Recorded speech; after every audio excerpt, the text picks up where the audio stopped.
Welcome to Inside WWII, your essential source for in-depth World War II history. We go beyond the timelines to explore the untold stories, key strategies, and personal accounts that shaped the greatest global conflict. If you're looking for high-quality, historically accurate content that truly brings the past to life, subscribe now and join us for the full story. My parents divorced when I was 6, so these letters, which revealed a love story of a grandeur that reflects the world war it was set within, were of great value to me. Here I had the secret window on their war-parted love affair. The letters, when correlated with the pilot logbooks, allowed me to assemble the details of event-filled flights between India and China and daily life in India. They reveal my father's intensifying stress and emotional state as his time in India wore on. Mother also saved notebooks of his army orders and teletype war reports from all over the world that had come into her office where she worked, remarkably, as secretary to the Commander Newcastle Army Air Base in Wilmington, Delaware. This was the base of departure for my father's transatlantic flights delivering B-17 bombers to the 8th Air Force in Europe, and from where he departed on his long flight around the world to India, to the Hump. In all the intervening years, she had never revealed that she had these letters. Dad never mentioned them, and had likely assumed Mother had not kept them after their divorce. Finally, in 2007, I opened old cigar boxes of 3x5 black and white photographs, curled, faded, and crumbling, along with a brown case of carefully labeled color Kodachrome slides. At that time, these photos were over 65 years old. In their original deteriorating condition, they had never much caught the family's eye. Yet after computer restoration and enlargement, the composition and quality of many of the photographs was astonishing. Many revealed that Dad had quite a knack for composition, along with a compassionate eye for his subjects, and these were subjects of historic proportion. I had discovered another treasure that illumined the first and brought the letters from India vividly alive.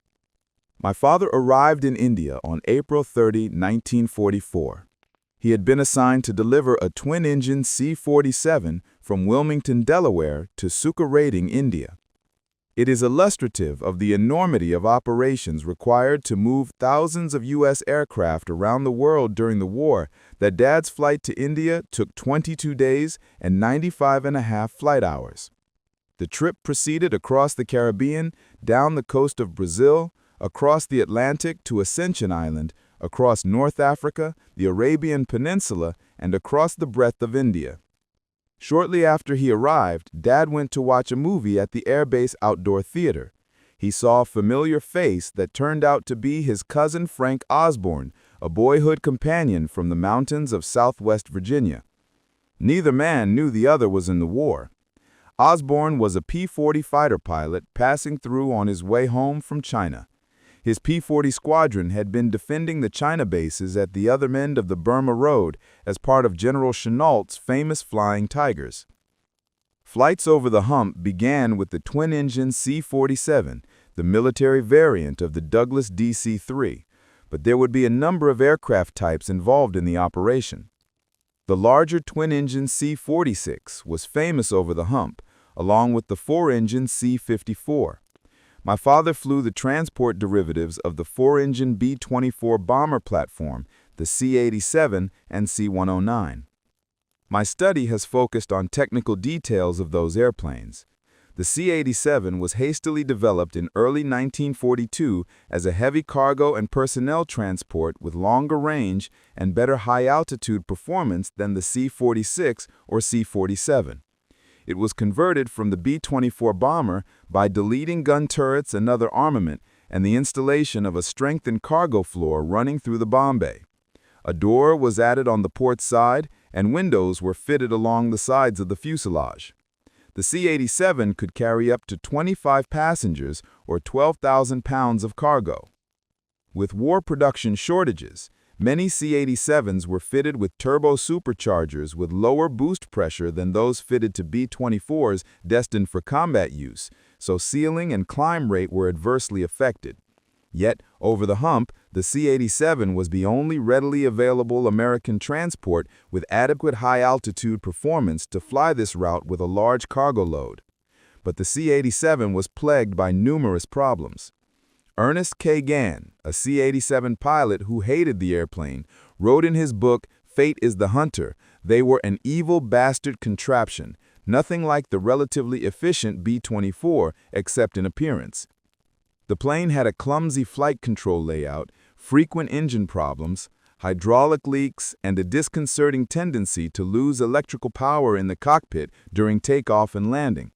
The C-87 did not climb well when heavily loaded, a dangerous characteristic when flying out of unimproved, rain-soaked airfields of India and China. Many crashed soon after takeoff. Gann himself had a near collision with the Taj Mahal in a C-87 in a takeoff mishap. He wrote, "The assembly of parts known collectively as a C-87 would never replace an airplane." The aircraft's auxiliary fuel tanks were linked by improvised fuel lines, often leaky, that crisscrossed the crew compartment, choking crews with noxious gasoline fumes and creating an explosion hazard.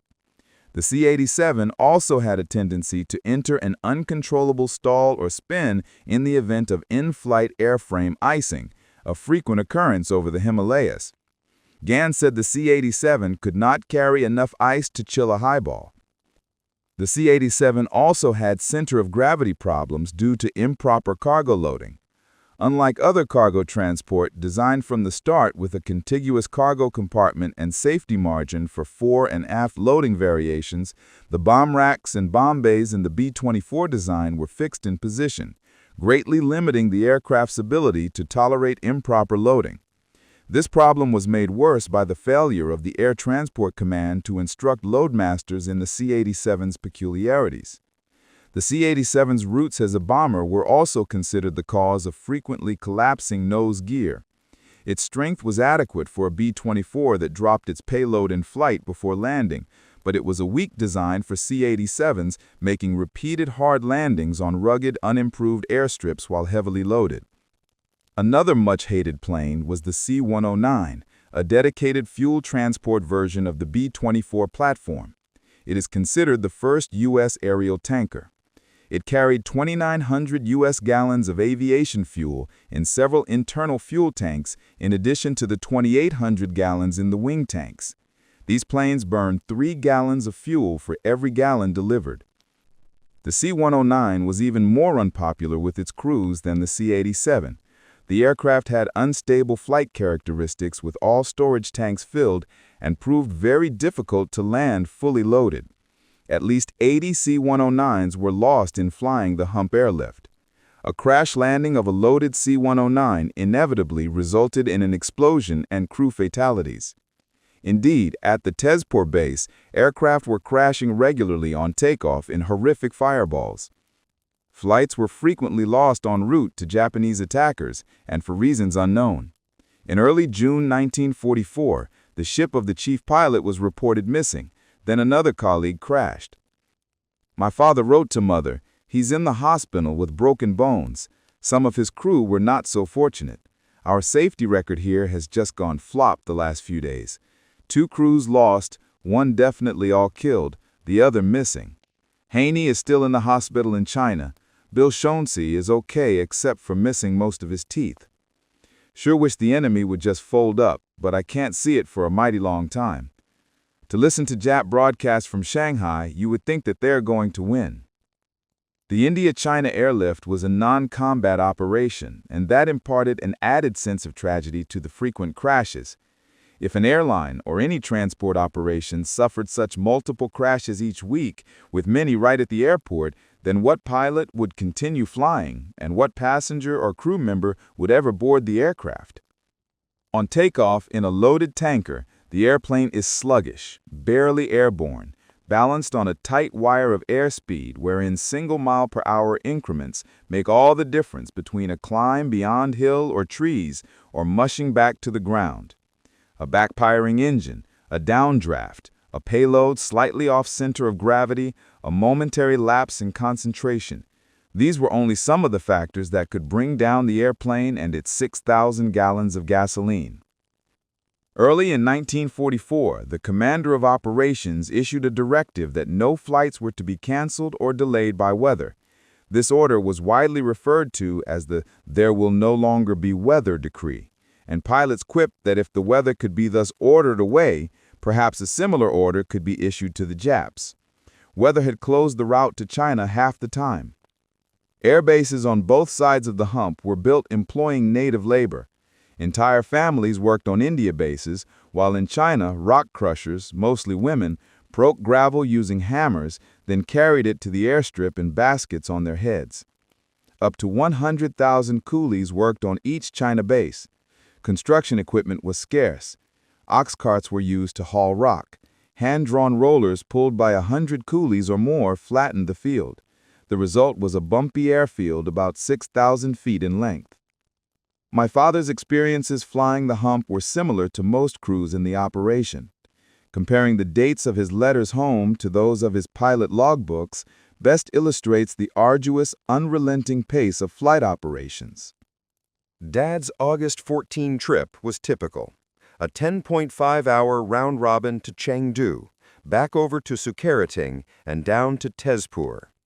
Then he was called out at 4 a.m. for another flight, a 7-hour, 40-minute round trip back to Chengdu.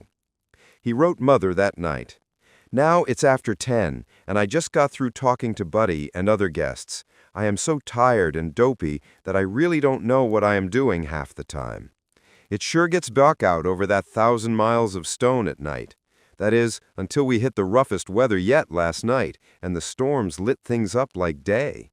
We were barely getting over the top of the thunderclouds, and when we broke clear, we were flying among stars above the storm."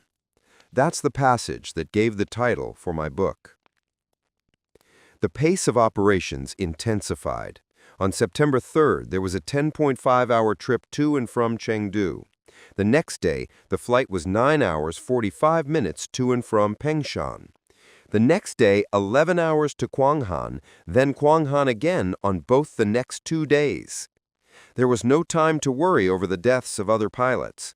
The most imminent enemy was crushing fatigue. A single trip over the Himalayas was a flight of expeditionary proportion at this time in aviation history. 2 days later, Dad flew his 40th trip over the Hump to Pengshan. The next day, he flew back to Pengshan and Sukarating. The next day, 10.5 hours to Kwanghan, then another round trip to Kwanghan on the same day. That was an unimaginable 22 hours of flying the Himalayas in one 24-hour period, after one night off in 10 consecutive days of such flights. The next day, Dad wrote Mother a letter about those 22 hours of flying. "Dearest Sally," his name for her, "had a long trip yesterday and didn't get to bed until 2 a.m. today. Flew 35 Chinese back to India last night and landed them at another base, so was late getting home." These were Chinese nationalist soldiers under Chiang Kai-shek. Most had no boots, only straw sandals. The bedding issued to some units was 1 blanket per 5 soldiers, and pay was so low even officers could not afford any more food than rice. They were plagued by dysentery, smallpox, and typhus to such a degree that some units had 40% losses without entering combat. Dad wrote of his passengers that night, "You have never smelt a real odor." For censoring, what Dad could not mention in this letter is that several of these Chinese soldiers had died in his airplane. It had been a 6-hour flight over the mountains with no oxygen at sub-zero temperature. Years later, that day while we were fishing together, Dad wondered if the families of the dead ever found out what had happened to them, or if the soldiers who had survived the flight had ever found their way back home across the Himalayas. A few days later, he wrote Mother, "I need a good cry tonight, but just can't. One of our finest friends, one of the best fellows I have met, was killed last night. His ship crashed and burned right after takeoff." 2 days later, another ship crashed on takeoff, killing 3 in the crew, with 1 badly hurt survivor. "Can't tell you how I feel right now. If I only had you to talk with sometimes, I could stand things so much better." The funeral for their friend was the next day, and then the survivor of this latest crash died in the morning. It had been the young man's first Hump mission. After another flight to Kwanghan, Dad wrote, "Did you hear? We bombed Japan yesterday. It was B-29s from our theater." This was the massive effort was all about, hauling all this gasoline over the mountains.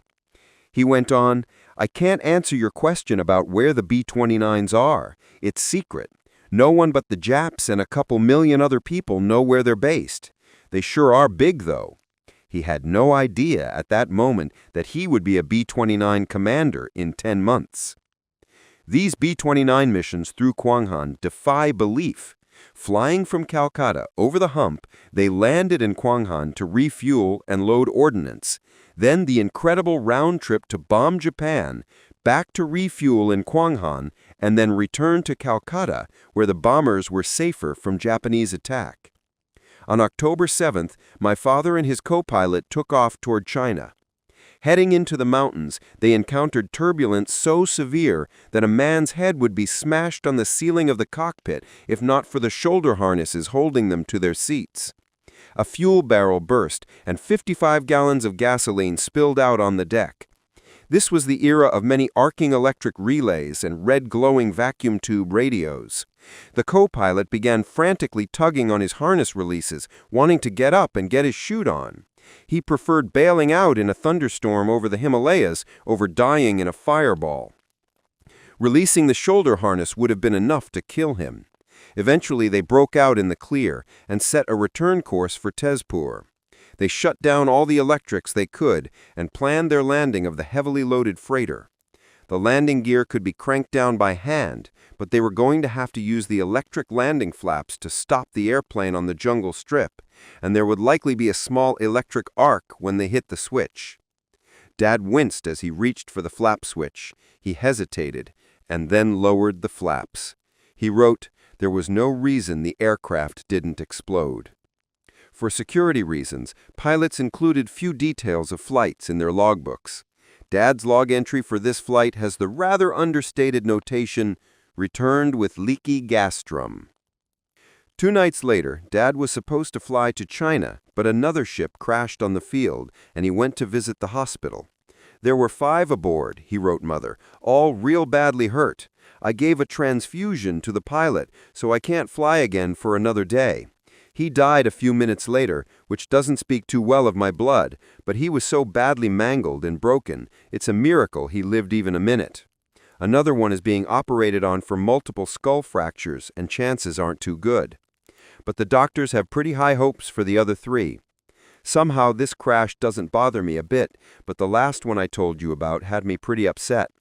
Several ships have just disappeared en route. The Japs have gotten a couple, and with all the crashes going on, you get so it's just another one." The next night, Dad mailed his letter and went out for another flight. He had a new co-pilot he'd known on the North Atlantic runs. It was the fellow's first trip over the Hump. It was foggy that night, so visibility was obscured as they held short in the rumbling tanker, waiting for clearance. Dad took the runway and accelerated. Halfway down, another tanker came looming out of the dark fog head-on. The other pilot was taxiing, and he kicked his rudder pedal hard and turned his ship off the runway into a ditch that ran alongside. That ship's nose wheel dropped into the ditch, and the big double rudders cantilevered up in front of Dad's accelerating airplane. There was no time to react and no space to maneuver in.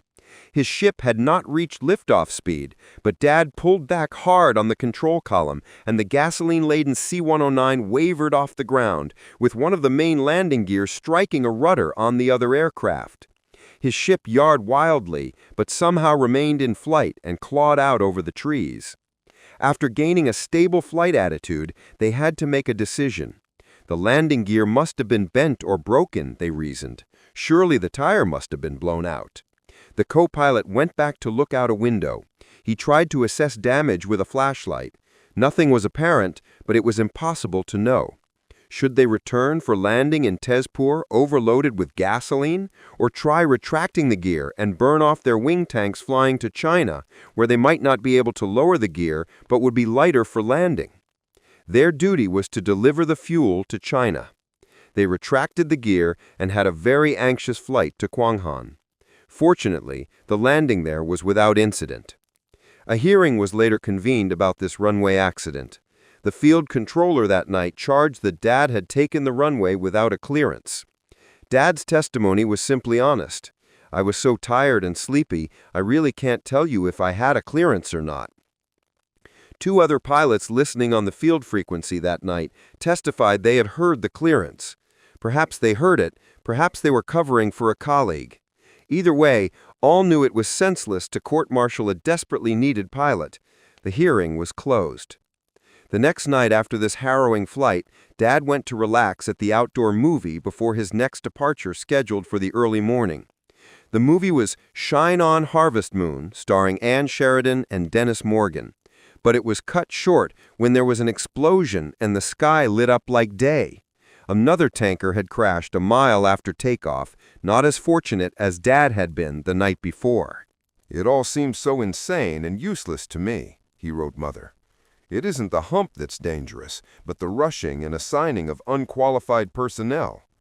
He returned to his basha, a hut typically made of bamboo and grass, late that night from the crash scene.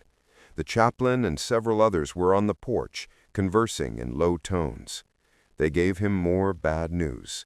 The young pilot, who lived next door, was missing. They found the wreckage in China the next morning. Dad wrote, "4 more dead. All of them. Penny-wise and pound-foolish the way the Army does things, and it sure makes you sick. We have a cute little puppy now named Ding Hao.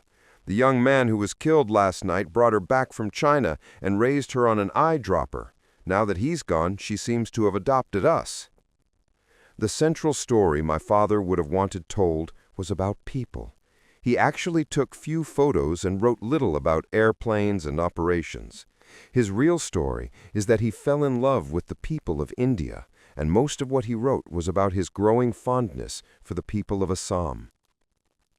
He became close to one family in particular and spoke of the most peaceful family life and the most beautiful children in the world.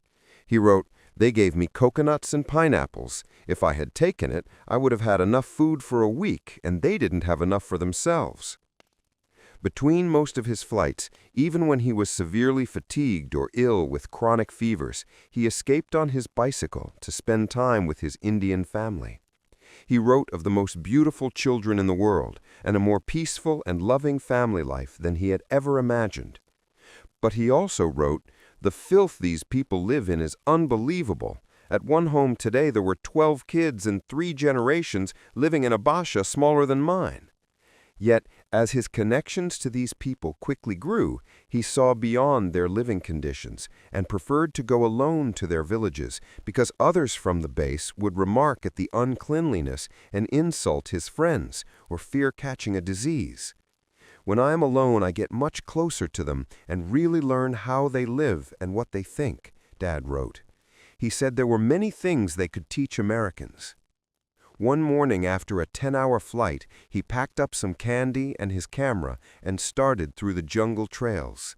He toured a Hindu temple, a tea plantation, and the local boys' school. Then he went to the homes of Hindu families. His letter said, "Had some very interesting visits with several families and saw the cutest children. I thoroughly enjoyed the afternoon and wish you could have been with me. They gave us tangerines and coconut milk to drink. It was so peaceful and pleasant sitting there in their yard with little kids all around me that I hated to come back to camp. There is nothing wrong with India that a few intelligent, unselfish people couldn't cure. Of course, if I said that openly here at base, I would be called the most stupid one yet. But I have seen more and asked more questions among the natives than others here. Since I've looked around over here, there's some beautiful places, and if I had you with me, I would be satisfied to stay here. But stop me, I sure spend a lot of time dreaming of that post-war home you write about." Amidst such daily stress from the intense flight schedule in war, my father was finding peace and beginning to imagine a life among the people of Assam. He wrote often about his bearer, or house servant, Abdul. When mother sent Abdul a gold watch from the States, he ran outside so as not to be seen crying. He thought my mother looked beautiful and plenty healthy, but he wondered why she never came to visit.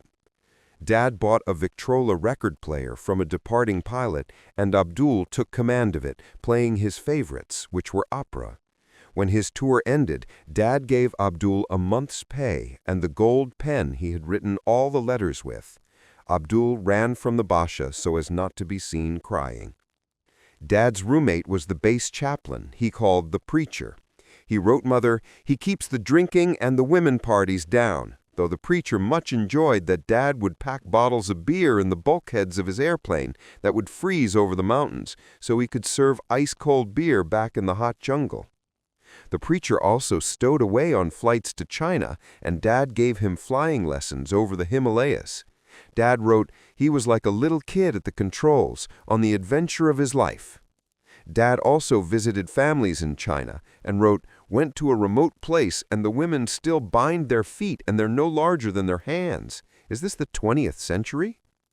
It was becoming cold in China, but still swelteringly hot in Tezpur. Dad was visiting the infirmary regularly with flu symptoms. By early December, another crew was lost, and pilots were refusing to fly. Dad wrote, there are several who are afraid to fly the Hump, and some of them we used to think of as rocks. One captain was court-martialed when he refused and got a dishonorable discharge. We lost a ship the other day, or I should say another one, and everyone is jittery. I don't enjoy this, but the scariest part for me is working with crew members who are afraid. You never know what to expect from them. In late December, just before Dad's 66th and last flight over the Hump, Tokyo Rose, the Japanese radio propagandist, said in her broadcast that pilots crossing the Hump would die and never return.